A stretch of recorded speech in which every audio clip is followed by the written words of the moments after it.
네, 오늘장 랭킹5 시간으로 이어가 보도록 하겠습니다. 오늘 이슈 파헤쳐보고 이에 따른 전략들 알려드릴게요. IBK 투자증권영업부 박근영 부장과 함께하겠습니다. 부장님 어서 오십시오. 네, 안녕하세요. 안녕하세요. 자, 시작에 이야기거리가 많습니다. 바로 열어보면서 추가적인 이야기 나눠보도록 할게요. 첫 번째는 계속 부장님도 뉴스 확인하면서 어떤 흐름 나올까 월요일장 계속 고민하셨을 것 같은데 네. 일단 러시아에 대한 금융 제재 움직임 나오면서 국내 기업들 피해를 볼 수 있는 부분이 분명히 있기 때문에 이 우려가 주가에 반영이 되고 있습니다. 특히 자동차 업계에 대한 얘기가 많이 나오고 있는데 어느 정도 그 피해를 저희가 예상을 하고 지금 전략을 짜야 되는지 궁금합니다. 분석부터 들어볼게요, 부장님. 네, 자동차와 자동차 부품 섹터에 대한 피해에 대해서 관심들이 상당히 높은 상황인데, 스위프트, 그러니까 이제 이게 그 달러로 결제되는 통신망을 이야기합니다. 이 부분에 대해서 러시아 전체 은행은 아니지만 아무튼 그동안 좀 이렇게 선뜻 내지 못했던 이 제재 방법이 이제 제재하기로 이야기가 되면서 이제 문제가 되고 있는 상황인데, 사실 이제 독일이 이걸 상당히 반대를 했었죠. 러시아 쪽하고 원자재 관련된 교류가 많기 때문에 독일이 반대를 했었고요. 일부 또 채무국가, 러시아 관련된 채무국가인 유럽 국가 한 두세 개 정도가 또 반대를 했었는데 독일이 전향적으로 이 부분을 좀 수용하면서 전체 은행은 아니지만 어느 정도 수위까지는 아직 확인이 안 되고 있습니다만 그래도 스위프트 관련된 제재를 하기로 했다 때문에 결제 대금이 제대로 이제 문제가 되면서 이제 제대로 들어오지 못할 경우 그리고 수출을 못할 경우 이런 부분이 생길 수 있다는 거죠. 그래서 현대 기아의 러시아향 수출이 당분간 이제 좀 어려울 것으로 보입니다. 근데 이제 기본적인 시나리오는 일부 지역에서 지금 군사 행동이 진행되고 있지만 최소한 3개월 이내로 협상이 진행되면서 이제 어느 정도 사태가 마무리된다는 게 현재로서는 그 러시아 우크라이나 사태에 대한 기본적인 베이스 시나리오를 갖고 있는 상황인데요. 여기에 대해서는 뭐 기아 관련해서 현대차 관련해서 이 리스크가 어느 정도 주가는 이미 이제 선반영 어느 정도 빠지면서 반영이 어느 정도 됐다라고 보는 시각이 이제 시장에서 보는 것 같습니다. 사실 러시아 자동차 시장은 2013년도와 14년까지 쳐다본다면 사실은 한 250만 대에서 270만 대 규모 였다고 이야기하고요. 원자재 가격 급락이라든지 여러 가지 부분에서 2020년 같은 경우는 150만 대 시장으로 급격하게 많이 축소된 시장입니다. 네. 여기에 따라서 지금 2021년도 이후에 원자재 가격 상승 때문에 수요도 다시 회복 추세였지만 이번에 지정학적 리스크 때문에 아마 전체적으로 160만 대 정도 수준의 시장으로 머물 걸로 보고 있어서 규모로 본다면 아주 큰 시장은 또 아닌 상황이죠. 그래서 지금 2021년 로컬 업체인 에브토바츠라는 회사가 있는데 MS가 러시아에서 22.3%로 1위 기업이고요.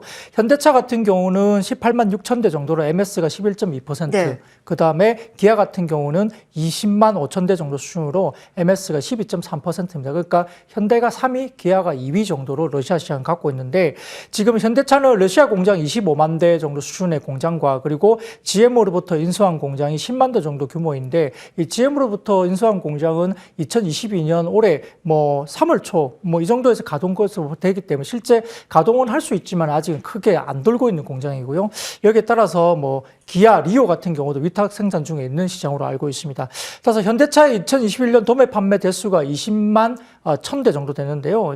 글로벌 판매량이 5% 정도 비중이 러시아에 포함되는 게 현대차 기준인데 아마 현대차 러시아 법인 매출액은 2조 3,287억 정도 3분기 기준이었기 때문에 순이익이 1,346억 그러니까 아마 절대 최대 실적 감소폭으로 봤을 때는 현대차 같은 경우는 실적 감소폭이 2천억 정도 수준이에요. 그러면 전체적으로 지금 올해 전체 순이익 대비 4% 정도가 빠진다 본다면 네. 극단적으로 봤을 때 그러면은 시장의 주가 부분은 이제 어느 정도 반영됐다 보는 게 맞고요. 네. 그다음에 기아 같은 경우는 올해 전체적으로 실적 최대 감소치가 글로벌 판매 비중의 8% 정도 되는데 이 부분이 아예 없어진다 생각하고 극단적인 부분들은 한 순이익이 5% 정도 빠지는 거기 때문에 최근에 주가 하락폭이 그보다 더 컸습니다. 그러니까 시장에 대해서는 어느 정도 펀더멘탈리는 어느 정도 반영이 됐는데 센티적인 거나 수급적인 부분은 또 조금 별개의 문제이죠. 그래서 그런 부분들은 어떻게 될지 모르겠으나 현재 주가는 러시아 부분에 대한 펀더멘탈 부분에서는 주가가 어느 정도 선반영됐다. 근데 이게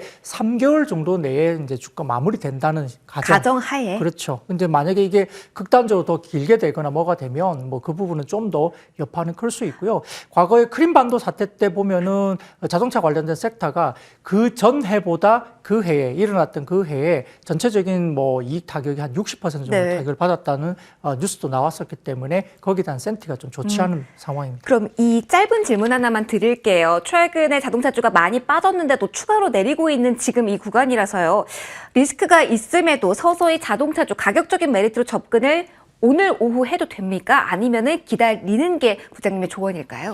뭐 러시아 사태를 좀 더 관망하는 부분에서는 이제 시장 전체적인 위험도 좀 봐야 되거든요. 네. 만약에 자동차 자체에 대한 섹터보다는 또 시장의 또 위험이 아직은 남아 있고 전쟁 관련된 변수 때문에 시장이 한번 출렁거리거나 빠지게 된다면, 그리고 3월 중순까지 이제 미국의 금리 인상 경로가 이번 러시아 우크라이나 사태 때문에 인플레가 강해지면은 더더욱이나 지금 금리 인상 경로가 더 빨라질 수 있는 가능성이 있습니다. 물론 지금 오늘 아침 기준을 봤을 때는 3월달에 50bp 기준금리 인상 확률이 10%도 안 됩니다. 굉장히 많이 빠졌기 때문에 25bp로 다소 조금은 천천히 갈 수 있는 베이비 스텝 가능성이 높다고 보는데, 이게 3월 10일 날 발표된 CPI 지표라든지 최근에 가속화되는 인플레 문제가 더욱더 부각이 되면 3월 중순에 50bp 금리 인상을 아예 배제할 수는 없습니다. 그렇게 되면 거기에 대한 단기적인 충격도 한 번 더 있을 수 있다는 점을 가지고 있다면 시장에 대한 전체적인 하락에 대한 부분들은 한 번 더 출렁일 수 있다는 점을 충분히 고려하시고요. 거기에 따라서 센티가 또 약화되어 있는 부분이기 때문에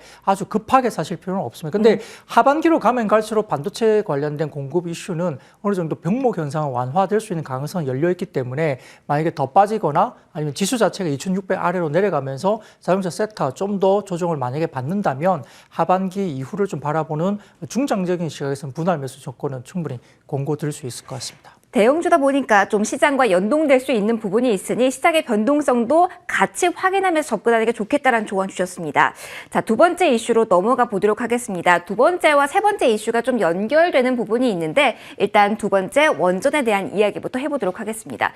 에너지 난이다. 지금 에너지 가격 상승세가 심상치 않기 때문에 대체 에너지에 대한 관심이 높아지고 있고 그래서 원전도 주목을 받습니다. 정책 이슈를 무시할 수가 없는데 일단 이 질문부터 드릴게요. 오늘 원전주가 가는 이유는 현 정부의 기조가 변화됐다라는 해석을 시장이 해서인가요, 부장님?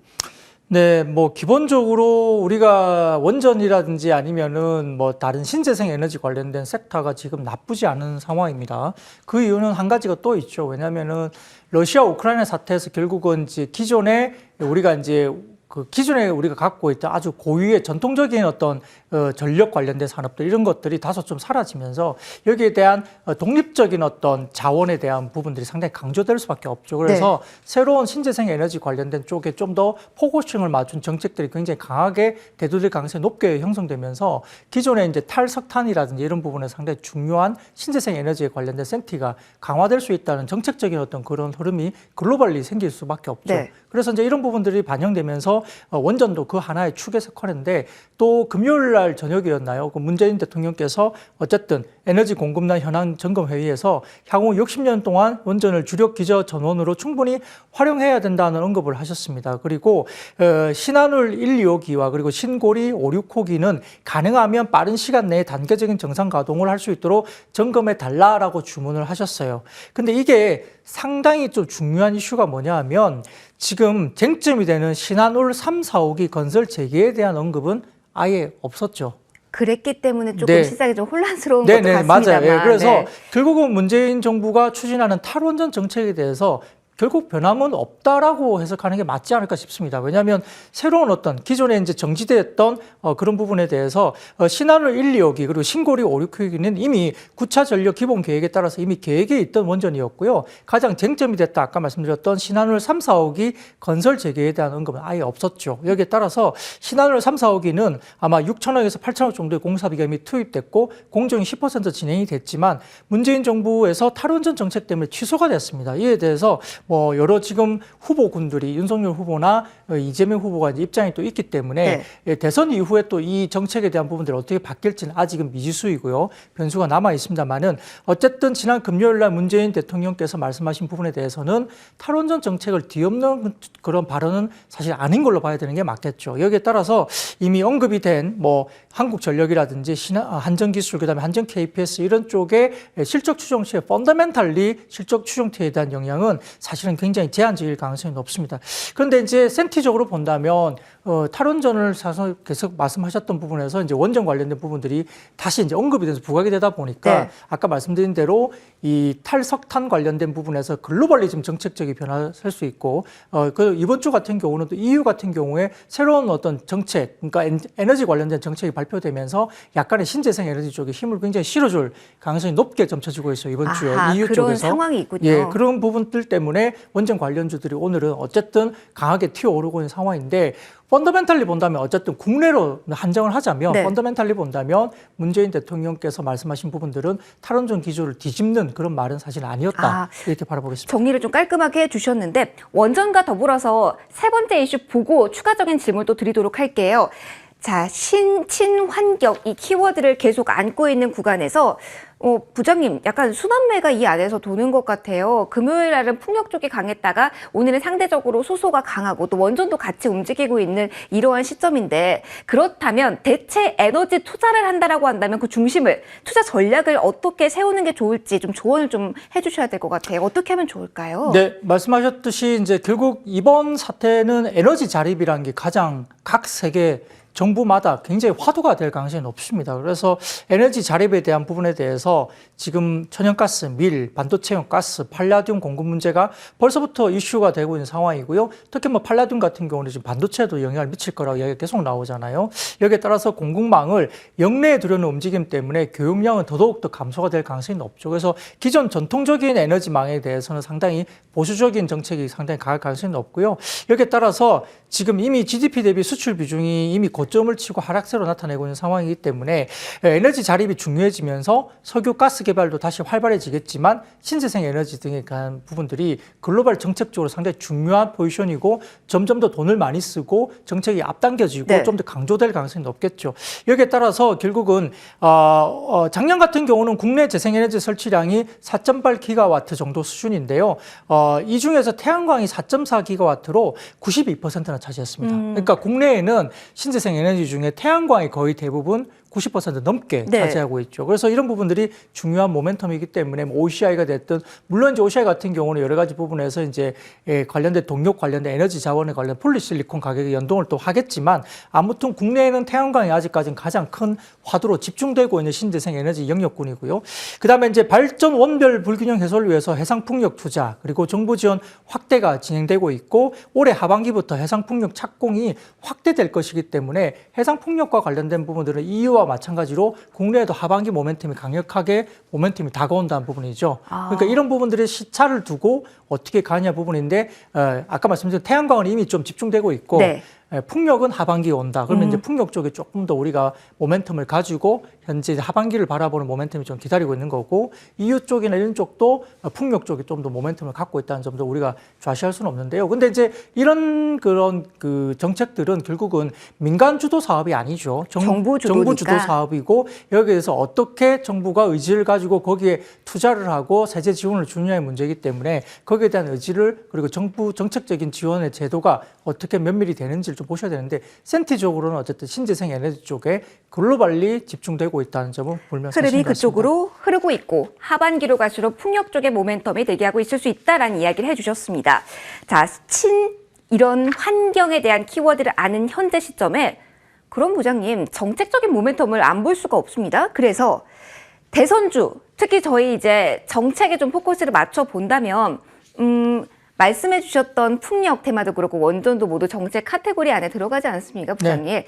가장 대선을 앞두고 있는 이 시점에서 굳이 매력도를 찾고 굳이 접근을 해본다면 어느 쪽이 좋을까요? 뭐 대선 테마주로 본다면 각 후보별 약간 특징을 좀 보셔야 될 것 같아요. 그래서 이재명 후보 같은 경우는 일하는 사람들의 권리 보장과 일자리 대전환으로 성장하는 사회 실현이라는 그 공약이 있습니다. 거기에 따라서 중대재해처벌법이 강화될 가능성이 높기 때문에 산업재나 소재업종은 사실 어떻게 보면 부담이 커질 수 있죠. 그리고 이제 원전과 관련해서도 가동 중인 그 원전은 계속 사용하지만 신규 원전 건설은 하지 않는 감원전 공약을 내세웠기 때문에 이재명 후보 같은 경우는 원전은 사실은 그렇게 썩 좋아 보이지 않는 환경이라 볼 수 있겠죠. 그러나 이제 2040 탄소 중립 공약 같은 경우는 친환경 에너지 기업에는 긍정적인데 신재생 에너지 발전 비중을 2030년까지 30% 상향 조정, 탄소세도 도입, 그리고 2040년부터 내연기관차 판매를 중단하고 2차 전지 친환경 자동차 보조금을 확대하는 공약, 이것 때문에 상당히 지금은 산업재, 소재업종이 피해가 되고 친환경 쪽에 수혜가 된다. 그리고 P2E라든지 NFT 사업과 관련된 게임 산업도 이재명 후보는 긍정적입니다. 근데 윤석열 후보 같은 경우는 원전 비중을 30% 유지, SMR 비롯한 차세대 원전 개발 상용화 지원 공약 때문에 결국은 건설과 원전은 굉장히 수혜예요. 그리고 건설도 민간 주도 이상의 산업에서 굉장히 물량 위주로 되기 때문에 건설주하고 원전주는 윤석열 후보는 공약의 수혜주로 볼 수 있겠죠. 그래서 지금 공통된 공약을 또 보자면 IoT, 클라우드, 5G 이런 디지털 인프라 공약이라든지 방역 완화를 통해서 리오프닝 관련 테마는 두 후보 다 이제 전부 다 수혜를 볼 수 있다 볼 수 있겠고요. 다만 이제 대통령이 바뀌긴 하겠지만 지방자치단체라든지 의회 구성은 아직은 현재 여당이 대다수를 차지하고 있기 때문에 이재명 후보에 비해서 윤석열 후보의 공약 실현이 시간이 다소 걸릴 가능성이 있다는 점을 유의할 필요가 있겠습니다. 포인트까지 딱 짚어주셨습니다. 대선 섹터 저희가 살펴봤고요. 오늘 마지막으로는 우주항공 테마 조명해 보도록 하겠습니다. 누리호 모멘텀으로 움직이지 못했다가 다시 한번 좀 들썩임 나오고 있습니다. 방산과도 연결이 되다 보니까 기대감이 좀 있기는 한데요. 지금 가격적인 메리트는 물론 생긴 구간이란 평가들이 많던데 지금 자리 어떻게 판단하시는지 좀 짧게 전해주신다면요. 네, 지난 4분기 영업이익은 컨센서스에 부합을 했습니다만 올해 같은 경우는 실적이 잠깐 쉬어갈 가능성이 높습니다.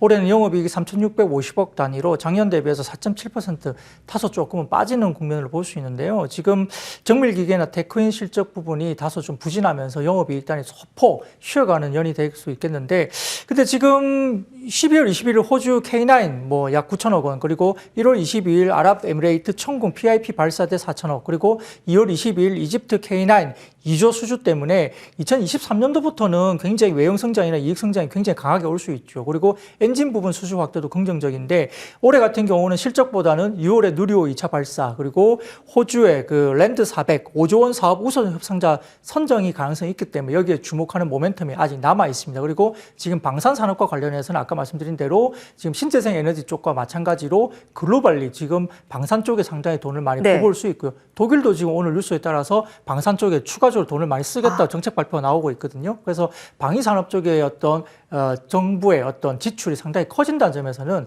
단기적으로 상당히 긍정적인 모습이 가능할 것 같습니다. 네, 5개 이슈 쭉 봤습니다. 그런데 약간 부장님 힌트를 주신 것 같습니다. 혹시 오늘의 원픽 우주항공 테마에서 나온 거 맞지요? 네, 현재적으로 봐서는 지금 하나에어로스페이스 같은 경우도 지금 잠깐 말씀을 드렸지만은 사실은 이틀 동안 급등해서 현재 구간에서 따라잡기보다는 눌림목 구간에 접근이 가능할 것 같은데요. 다만 말씀하셨듯이 지금 스페이스 쪽으로 우주항공 쪽의 어떤 여러 가지 모멘텀이라든지 방산 쪽에 지금 글로벌리 움직임은 어쨌든 돈을 많이 쓰겠다는 거예요, 정부에서. 그래서 모든 글로벌 회사들이 그리고 나라들이 지금은 방위산업 쪽에 돈을 또 쏟아붓고 재정을 붓겠다는 거기 때문에 단기적으로 상당히 수주 가능성이라든지 모멘텀을 끼고 있습니다. 그래서 하나에어로스페이스가 좀 좋아 보인다. 오늘 말씀드린 것 중에 좋아 보이는데 그래도 이틀 동안 좀 올랐으니 다소 눌림목에 접근하시고요.